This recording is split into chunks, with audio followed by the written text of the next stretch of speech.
Okay, you were Jonathan Cruz? Yes, sir. 24 CR 565 is called. You were charged, as you know, with the state jail felony of theft.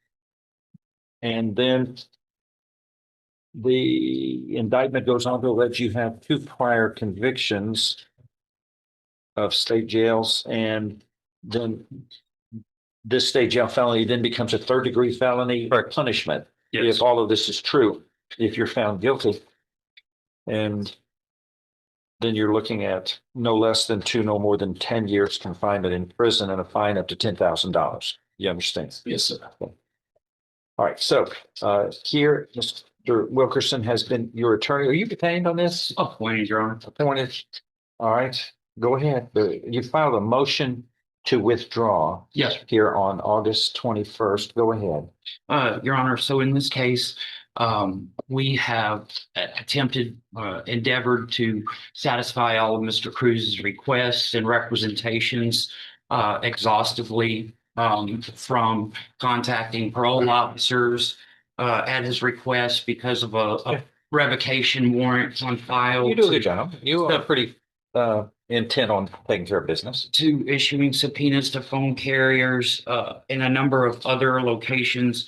Ultimately, it comes down to a conflict that renders this attorney-client relationship unworkable at this point.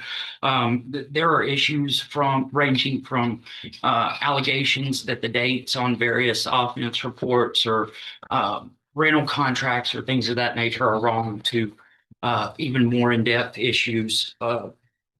And so our last in-person meeting devolved into a loud exchange, Your Honor. I don't know what more I can do in service of representing Mr. Cruz. I believe it's in his interest and the interest of justice that another attorney be appointed to represent him on this matter.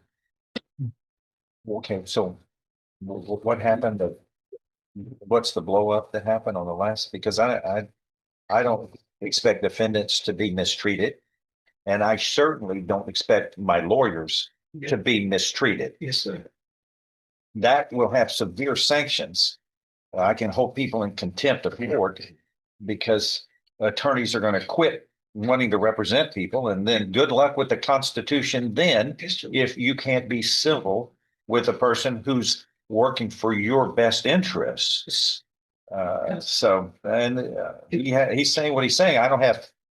I don't believe him to be a liar and a man who is dishonest. He's never been that way to me. You can put that away. This is a document that says that I gave him a number. This is from the emergency response for T-Mobile. He tells me that the company says that is no record of such. And the company, this is a subpoena that says, no, what the attorney gave them the wrong phone number. Right there. No, this is the wrong, he asked them to research the wrong phone number. Okay. And they saying that he gave them the wrong phone number. So that's not my phone number. Okay. And they say it's right here. Are y'all trying to fix that? It says, please have your attorney correct the target information. Let him talk. Go ahead. It says, please have your attorney correct the target phone number and issue a new legal.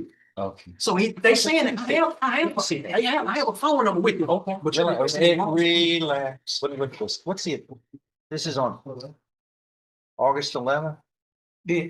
Okay. T-Mobile hereby objects to the reference legal demand and is unable to respond. Which is not service. Okay. You've seen this. No, Your Honor, but we issued subpoenas for 2 different phone numbers based on our client's representations of what numbers belonged to him at the time. We received 1 affirmative response, to which we received a list of incoming and outgoing calls. I reviewed that with the client. He insists that other calls were made that are not shown on that record. The other phone number I subpoenaed was the number that was provided to me by my client in a number of different communications. This is just a series. What about that? Ongoing. Did y'all receive information from the phone company on that? As indicated, Judge, we received 1 response with records, and we received another response with regard to the other number that he provided, saying that there were no records associated with that number. There are issues regarding the contract that was executed. Contract Allegedly to rent a vehicle. Which is the basis of this which charge. serves as the basis of this charge. There are issues regarding offense reports submitted by other agencies to the Department of Public Safety, in which the defendant alleges that the reports contain inaccurate information.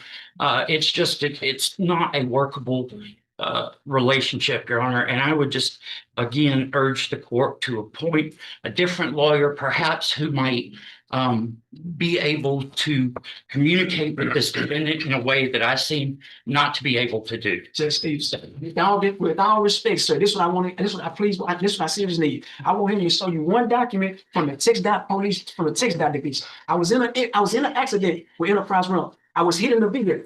In the text dot report is wrong. It says on that document, if an officer was on arrive, if a Dallas police officer arrived at this scene, then what is their final conclusion in the narrative?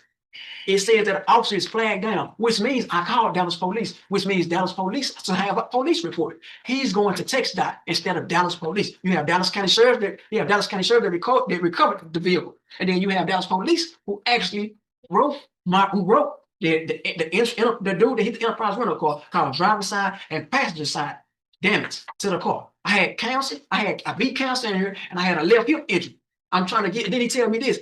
Enterprise rental is offering me 170,000. I told him no. Then he say Enterprise rental is offering me 230,000. I told him no. You more important, you more worried about the civil instead of criminal. For them to be offering me something like that, let me get on the streets. I'm not absconded. I can go get my own records and I will show you. That's why I'm asking, can you please let me see that take that report so I can present this to Judge Stevens? So, Okay, as what do you can- say to that? there is a text dot report that comes from the Department of Public Safety regarding the accident that took place in Dallas. The report date on the report is from August 24th, I believe, of 2023. I believe the state also has a copy of that document. It was submitted with the What was the day of the report? day of the report was August 24th. It was in the document Okay, section. so that's before this event occurred. No, Your Honor. The indictment says on or about October 2nd. Oh, This crime occurred. No, okay, so Yeah, see, that the is- offense report was made in October, but the offense itself, Take your the time. initial rental took place on August 17th of 2023, which the defendant also indicates or alleges is an incorrect date. And again, Judge, I mean, I don't even know where these numbers about hundreds of thousands of dollars are coming from. Just Look, with all Look, due respect, yeah. Judge Stevens, with all this is my first respect, ever in life bringing the rental car. This date happened August 13th. I came back down here. the facts don't have a lot to do with me unless you want to go to me for a trial. You want a jury trial. It's for the jury to decide what the facts are. Right here, what I want is a defendant and the attorney to work together unless you want to represent yourself. That's another issue, Your Honor. Is that right? He alleges that he is entitled to hybrid representation. Judge, this is the offense report. Judge Stevens, it says I don't need right to see there. it. Hey, yeah, So you know what? Damn. You know So that what? means that it's a Dallas police report and he refusing to go get it. That's Sit over there. You're in timeout, Mr. It's Rue. right and wrong. You're in timeout, Mr. Rue. My goodness, no. That we learned in first grade, don't speak over other people like you're doing to me. You want me to hold you in contempt? I can put you in contempt and that would add time to whatever this is. Don't be rude. Don't be rude. I just said, you're gonna have, When you tell me, I don't want to see that, you're refusing my rights. All right. That's what you gotta do. you're held in contempt. You are now placed back in jail until you can act properly, Mr. Rudeness. Mr. Rudeness, go back inside. Thank you. All right. Yeah, well, you got your work cut out for you. What do you want to do? I would like to withdraw from the case, Your Honor. The change that the defendant initiated with the court just momentarily is illustrative of every exchange that occurs in person between myself and the defendant. Well, why would it be any different with anybody else, do you think? Well, I have to believe that there is someone out there who can speak this defendant's language and make him understand. English? Although it's a rude form of the English. All right, who's next on the trial? All right, all right, I'm gonna grant you relief. Put you out of your misery. But from time to time, we have obstreperous clients. They're very difficult, but maybe another one will be have some better results from his responses, because he's obviously angry, and he certainly acts rude, and he certainly wants to control the situation on his terms, which is not the way the rules of evidence and the rules of law work. Everybody gets a fair opportunity to be heard, including him, but he can't overpower everyone else and try to control the proceedings by speaking over everyone and shouting. So hopefully, next person on the list will be appointed to represent Mr. Cruz, and I allow Mr. Wilkerson relief. He is requesting. Thank you. Excuse. Yes. Okay, I have John West on a bunch of things. Where's